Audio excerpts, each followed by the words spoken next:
Thanks, Handel. Good evening, viewers, and welcome to tonight's regional news. Starting off with an interesting story from Jamaica. Security forces battled their way onto the Kahal Yahweh Church compound Tuesday afternoon to remove 3 children reportedly in need of care and protection at what has been styled as a cultic stronghold of abuse, sexual assault, and wife swapping. Yesterday's was the first raid on the facility located at Lot 144 Norwood, Montego Bay since last Thursday and brings to 6 the number of minors, including a pregnant 16-year-old, extracted from the communal setting dotted with tents, huts, and unfinished buildings.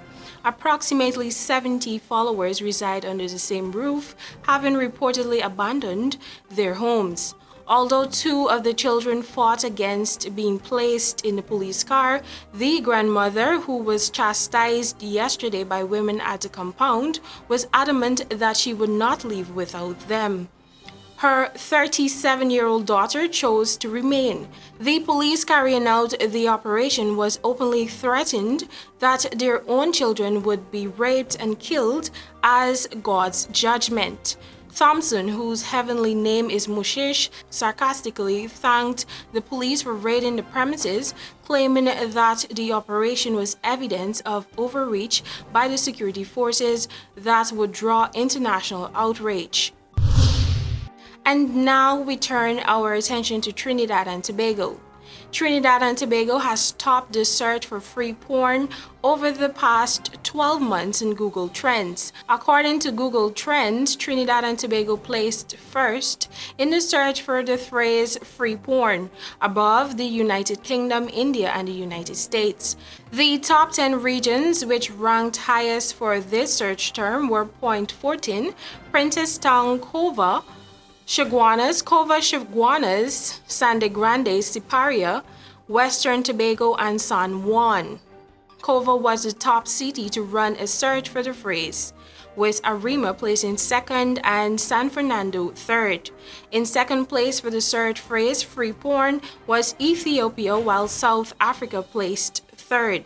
Fourth place was taken by Nepal, while the UK took fifth place. Not surprisingly, Trinidad and Tobago also placed first in searches for words and phrases like Trinidad and Tobago.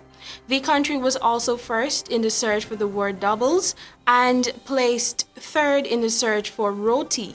First and second place went to Indonesia and Malaysia, respectively. In 2016, Siparia was ranked as first sub-region in the country in the search for the word porn on Google Trends. And now for news coming out of the Caribbean. Tourist arrivals to the Caribbean increased by a solid 9.7% during the first half of 2019 when compared to the same period last year, the Caribbean Tourism Organization revealed today. The organization's chairman, Dominic Fiddy, said this performance was more than double the global average of 4.4%. Between January and June this year, there were 17.1 million tourist trips to the Caribbean, 1.5 million more than the corresponding period in 2018. The foundation of this performance was a strong United States market, which grew by 20.2%, totaling a first-half record of 8.9 million overnight international tourists. During the same period, some 2.1 million Canadian tourists stayed in the region, a 2.4% rise when compared to the same period last year. Several factors supported the gains made so far, including increased air capacity between the region and major sources, expansions in the accommodation sector, and the positive positioning of the destination's brands in the various source markets. Looking forward to the remainder of this year based on current trends and considering the various global issues, including Brexit and trade wars, the organization forecast an increase of between 5 and 7% in stayover arrivals and 4 to 5% rise in cruise passenger visits. And for our final story, we return to Jamaica.